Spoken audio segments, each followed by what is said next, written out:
Welcome everyone. We are starting a new mini-series called Practitioner's Viewpoint, in which we will be interviewing practitioners from different fields on how they see the measurement of sedentary behavior and physical activity in their profession, how tracking can benefit them and their customers, what kind of research would support and benefit their work, how activity tracking technology should be improved that it would fit better for their work. So we are going this kind of questions in the series. And we will have a new host to lead this series. She has a master's degree in health sciences, more particularly in physical therapy from University of Tartu. She's also a practicing musculoskeletal physiotherapist in Jyväskylä, Finland. She has been doing clinical work for over a decade, working with different populations, with wide variety of musculoskeletal problems, and also with national ski team athletes. She's also known as Trail Running Physio, as she has been writing a popular blog about how to avoid and rehabilitate most common trail running injuries. In this first episode, Liis will be a guest and I will be interviewing her, and we will get to hear how measurement of sedentary behavior and physical activity look from the viewpoint of physiotherapist. Ladies and gentlemen, I'm honored to introduce Liis Kukkonen. Welcome, Liis. Hello, Ollie. It's great to be here. Thanks for having me. Great to have you. So, should we start first with your background? How did all the roads lead to this point? Yes. As you already said, I have a master's degree in health sciences, and I'm a practicing physiotherapist or physical therapist. And I think my whole career really, as a physiotherapist, I've been working with people who have musculoskeletal problems. And this includes working with athletes, also some corporate wellness projects. And I think the combining thing is it's all about musculoskeletal really problems. And I also have done a lot of prehab. So it's rehab and prehab, what I've done this far. So maybe this is the most important thing about my professional background. And as you said, at the moment, I'm working in clinical practice here in Finland. Yeah, and you are also known as Trail Running Physio. Could you tell more about this? Yeah, the last 4 or 5 years, I've been, I think my number one hobby has been trail running. So I'm not a professional. It's a hobby for me. And we have a group of people doing this. And, when not all of them, or actually none of them really is a physical therapist. So when we were doing our trainings, I realized that my friends have a lot of questions to which I might have an answer to. So when the pandemic started, I started a blog because I suddenly had a bit more time. So yeah, now it's gotten quite popular. I write about trail running, the injuries, training, different topics that I think are relevant and interesting to people. And I get the ideas from my friends, really. We go running and I hear what would be interesting for them. Yeah. So very practical approach. They are kind of asking you a question, or you notice clearly that they don't understand how the body gets loaded and so on. And then you write the blog and they can see it, and all other people can see it also. I'm trying to combine science and evidence-based practices with the practical training for training or competing. So yeah, that's what I'm trying to do. Yeah, and if we then move to physiotherapy, what is kind of your professional philosophy? How do you approach physiotherapy and rehabilitation in your daily work? My philosophy in my daily work, I feel that it's very important that we have a very individual approach. I'm trying to see every client I have as an individual, and I'm trying to figure out what's important for them in their life. Because I've learned that only when I see what's motivating this particular person, I can get results with them. So that's one of the things I'm trying to remember myself every day at work. And the other thing is that, our policies about being active quite well target the people who are already active. And as a physiotherapist, I work with these people. For example, the trail runners. They have problems because they're maybe too active. But then there's a bunch of other people, a lot of other people who are not so prone to physical activity, and I'm really trying to influence them so that they would see the benefit of physical activity. So this is I think as a healthcare professional, it's kind of my mission to try and influence the thoughts about people who might not really not like physical activity or exercise so much.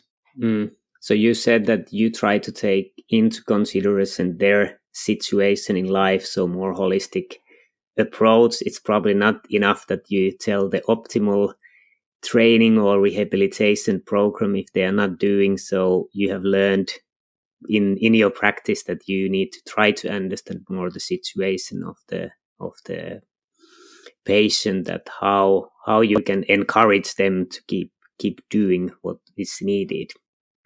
Definitely, yes. It's there is some things you really need to consider first, as you said, the holistic approach.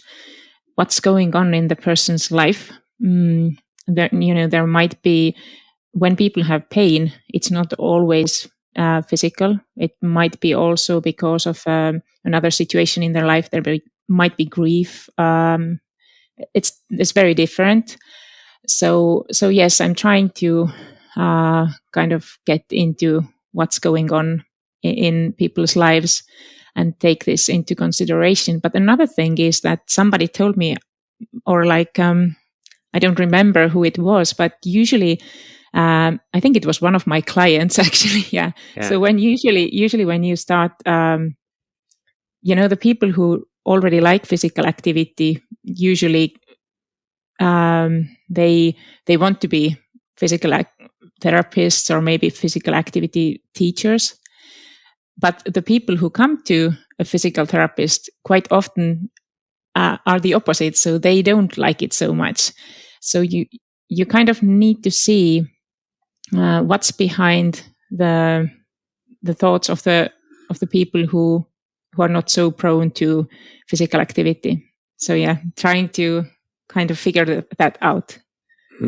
So quite challenging to encourage. It's also about behavior change, right? Physiotherapy, you need to change their habits. They need to start doing things differently. So even though physiotherapy is often considered as physical field, but you need to work quite a lot with the psychology through the behavior change thing. And in later we will talk about how technology could help in this, but how big part do you see that psychology is of physiotherapy practice or success of physiotherapy? I think it's a huge part. It's all about how we talk to our patients. What do we encourage them, or sometimes we can also medicalize things that are actually not important.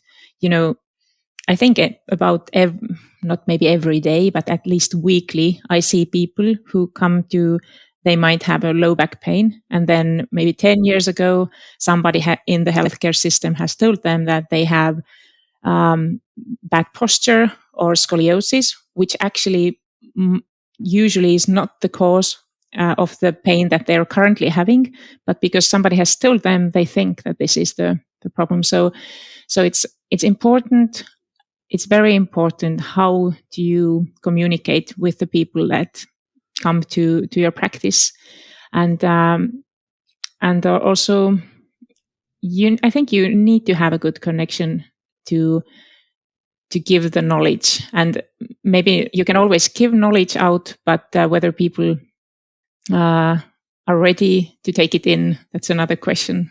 So, Yeah. So psychology is a huge part of my work. Yeah. And now, as we discuss, I'm thinking I haven't thought it that much, but yeah, it clearly is.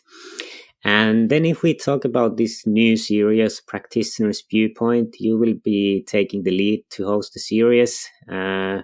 What kind of plans you have for the series, and what listeners can expect from the series? I'm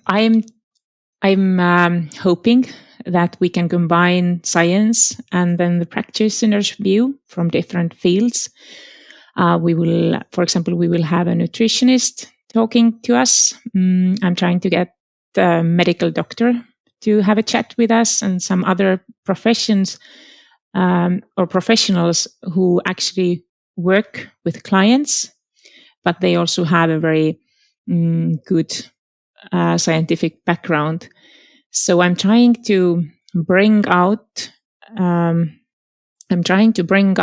benefits that physical activity can have to many groups of people, and I'm trying to have a wider kind of view on the whole field through the eyes of a practitioner. And like I said in the introduction, that it's also interesting, like many of the listeners of this podcast are researchers. So we can also ask from the practitioners that what kind of research would benefit them. Like there's not probably enough discussion between practitioners and researchers. So now we can give voice for them, and we can also get the message to researchers that what kind of research would really benefit them, what kind of evidence they need that they can convince, for example, their workplace to take this kind of measurements or whatever it is. So I think it will be interesting what is the viewpoint, and I think these haven't been discussed too often. So I'm excited about the series. What will the practitioners say? Because like even your work with this, like that it's actually a lot about behavior change and psychology. I haven't really thought it that way, and like you said, that I think it's the same as in the fields of sport, that most of the coaches and most of the personal trainers, they really like it, they are really fit, but then the customer is the opposite. How do they understand each other? So I think it will be really interesting discussions. So do you have any guests already booked for the recordings? Yes, I have. I can announce our next guest. She's a nutrition coach, Kersten Kimura. She's practicing in the US, Arizona. So yeah, she will be our next guest. So you can all wait for that already. I'm sure she also is a personal trainer, so we'll have a good chat with her about the same topics, maybe but from another perspective. Yeah, and we are glad to take suggestions. So if you are a practitioner or you are a researcher who has also been doing clinical or practitioner's work, it would be interesting to have you as a guest. So you can just email us, tag us in Twitter or wherever, and we are glad to have you or your colleague in the show. So just let us know. So I think we can finish this short introductory episode of this, and in few minutes we will continue in the part 2 with Liis, starting to discuss about physiotherapist viewpoint. But thank you for listening this, and thank you, Liis, for taking time for this part 1.